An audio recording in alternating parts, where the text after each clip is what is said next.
இயேசு உங்களை நேசிக்கிறார். பிரியமானவர்களே, இந்த நாள் ஆண்டவர் நம்மளோடு பேசும்படியாய் வேதத்திலிருந்து 2 வசனங்களை கூட வாசித்து ஆண்டவர் நம்மளோடு பேசுகிற வார்த்தைகளை பார்ப்போம். அது சங்கீதங்களின் புஸ்தகம் 9வது அதிகாரம் 17, 18 வசனம் எப்படியாக சொல்லுகிறது.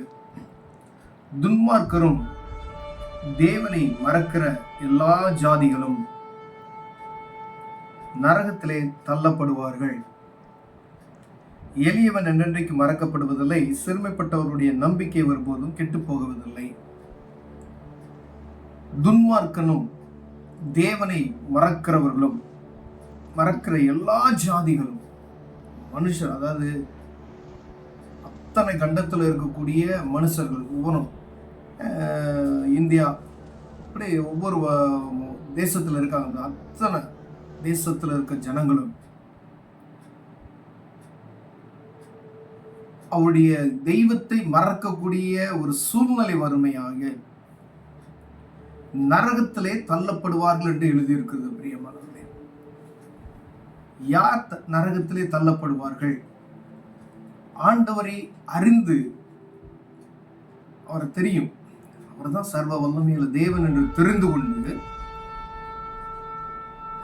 அவருடைய மகிமையை புரிந்து கொண்டு அவருடைய அன்பை அறிந்து கொண்டு அவருடைய மேன்மையை ருசித்து கொண்டு அவர் நிமித்தமாய் அநேக அற்புதங்களை நாம் பெற்றுக்கொண்டு ஒவ்வொரு நாளும் நம் வாழ்க்கையில கடந்து செல்லுகிற ஒவ்வொரு பாதையிலும் அவருடைய மேன்மையை நம்ம அறிந்திருப்போம், அதுல நடந்து வந்திருப்போம். கடந்து வந்த பாதைகளை நம்ம திரும்பி பார்த்தோம் அப்படின்னு சொன்னோம்னா, கரடு மேரடுகள், பயங்கரமான பாடல் கூட கடந்து வந்த பாதைகள், கரடு மேரடு. நம்ம வாழ்க்கையை பின்னாடி திரும்பி பார்த்தோம் அப்படின்னு சொன்னா எப்படி நம்ம நடந்து வந்திருப்போம்னு தெரியும்.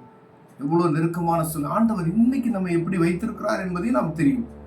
ஒருவேளை அழைத்து வந்த, அருமையாய் நடத்தி வந்த, ஒருவேளை ஆண்டவரை அறிவதற்கு முன்பதாய் நாம் எப்படி இருந்தோம் என்பதையும் நாம் புரிந்து கொள்ளும்படியாய், ஒருவேளை அப்படி அறிந்து அவரை மறக்கிறோம் பார்த்தீங்களா, இப்போ மறக்கிறவர்கள் என்ன செய்யப்படுவார்களாம்? நரகத்திலே தர. ஏன்னா அந்த முன்னிலைமையும் பின்னிலைமை கேடுள்ளது என்று சொல்லி, நீ தெய்வத்தை அறியாமல் இருந்திருக்குதுன்னா ஒண்ணுமே உனக்கு தெய்வத்தை அறியாமல் இருந்துட்டு. ஆனா இந்த சர்வ வல்லமையுள்ள தேவனை நீ அறிந்து கொண்டு அவருடைய மேன்மையை ருசித்து கொண்டு எல்லாவற்றையும் உனக்கு அறிந்து அவரை தெரியும், இவர் சர்வ வல்லமையுள்ள தேவன் என்பதை தெரியும்.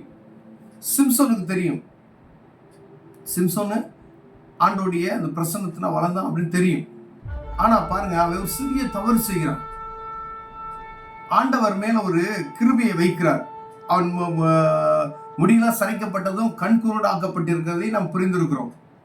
மீண்டுமாய் அவனுக்குள்ள இருக்கிற அந்த அபிஷேகம், முடி வளர்ந்தது என்ன செய்யறான்? ஒரு பெரிய பில்டிங்கை சாய்க்கிற அளவுக்கு ஆண்டவர் அவனுக்குள்ள என்ன செய்யறாரு? ஒரு பலத்தை கொடுக்கிறார். ஆனா தேவன் நம்ம மேல வைத்திருக்கிற அந்த கிருபை நிமித்தம், ஆனா அதோட பின்னிலைமை பாருங்க எவ்வளவு கேடுள்ளதா இருந்துச்சு பார்த்தீங்களா? ஆண்டரை விட்டு நம்ம என்ன செய்யக்கூடாது? தூரப்பா அவர் செய்த நன்மைகளை நினைத்து எப்பொழுது அவரை துதிக்கும்படி ஆண்டவர் நம்ம அழைக்கிறார். பிரியமானவர்கள், அதாவது ஆண்டவர் சொல்றார், தேவனை மறக்கிற எல்லா ஜாதிகளும், ஏதோ தமிழ்நாட்டுல, அங்க இந்தியால, இல்ல அமெரிக்கால அப்படி கிடையாது, எல்லா நாட்டிலையும் ஆண்டவராக இயேசு கிறிஸ்துவை அறிந்த சொந்த ரட்சகரை ஏற்றுக்கொண்டு மூழ்கி ஞானஸ்தானம் எடுத்து அவரே தேவன் என்று அறிந்த ஒவ்வொருவருக்கும், அப்படி தவறி நம்ம மறந்து விட்டோம் என்றால் நரகத்துல தள்ளப்படுவோம் என்று சொன்னது. பிரியமானது, துன்மார்க்கன், அவங்களுக்கும் நமக்கு என்ன வித்தியாசம்?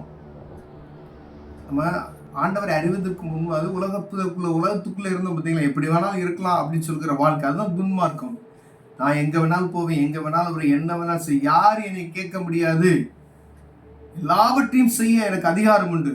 ஆனா எல்லாம் என்ன செய்யாது? தகுதியா இருக்காதுன்னு வேதம் சொல்லுகிறது. எல்லாத்தையும் செய்யலாம், யாரும் ஒன்றும் கேட்க முடியாது.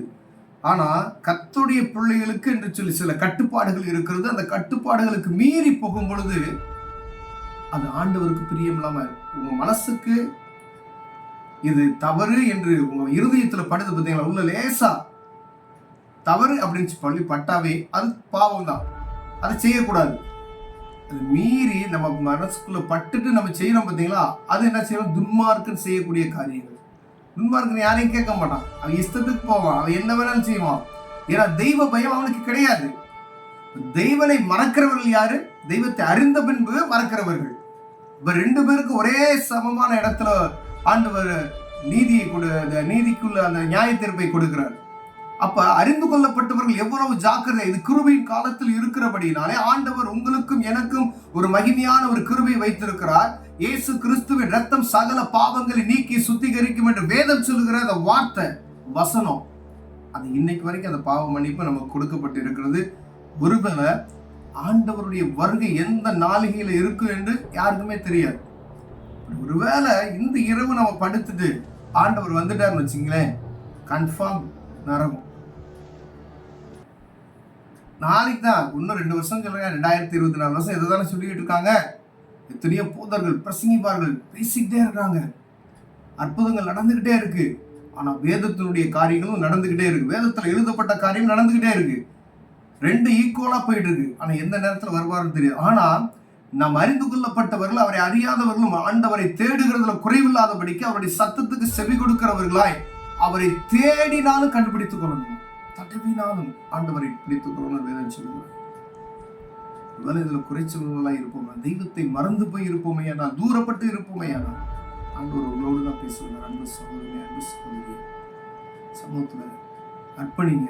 ஆண்டவர் மீண்டும் ஒரு புது பலனை தருவார். கழுகளை போல சட்டைகள் அடித்து பரப்புவார். இயேசுவின் நாமத்தில்